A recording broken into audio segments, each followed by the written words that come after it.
Excuse me ma'am, నా ఫ్రెండ్కి కళ్ళ కింద క్యారీ బ్యాగ్స్ ఉన్నాయి మేడం, దానికి ఏం చేయాలో చెప్తారా? ఓకే, ఏజ్ ఎంత ఉంటుంది? 25. ఓకే, ఈ మధ్య ఏమైనా వెయిట్ లాస్ అయ్యారా? లేదు. ఓకే, యూజువల్గా కళ్ళ కింద ఇట్లా బ్యాగ్స్ లాగా వచ్చింది అంటే కళ్ళ కింద ఫ్యాట్ ఉంటుంది. ఆ ఫ్యాట్ మనకి బయటకి ప్రొట్రూడ్ అవుతుంది. ఎందుకు అవుతుంది అని అంటే అయితే ఏజ్ పెరగడం వల్ల అవ్వచ్చు, లేదు అంటే రీసెంట్గా ఎక్కువ వెయిట్ లాస్ అయినప్పుడు చీక్ కొంచెం కిందకి రావడం వల్ల సపోర్ట్ తగ్గి కళ్ళ కింద ఉన్న ఫ్యాట్ బయటకు వస్తుంది.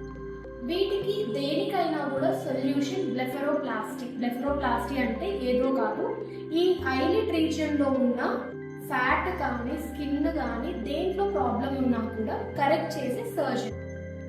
మీకు ఇలాంటి ఏ క్వెరీస్ ఉన్నా, ఎలాంటి నీడ్ ఉన్నా, try to contact us. Hi, I'm Dr. Deepthi from Vibha Aesthetics, Kadapa.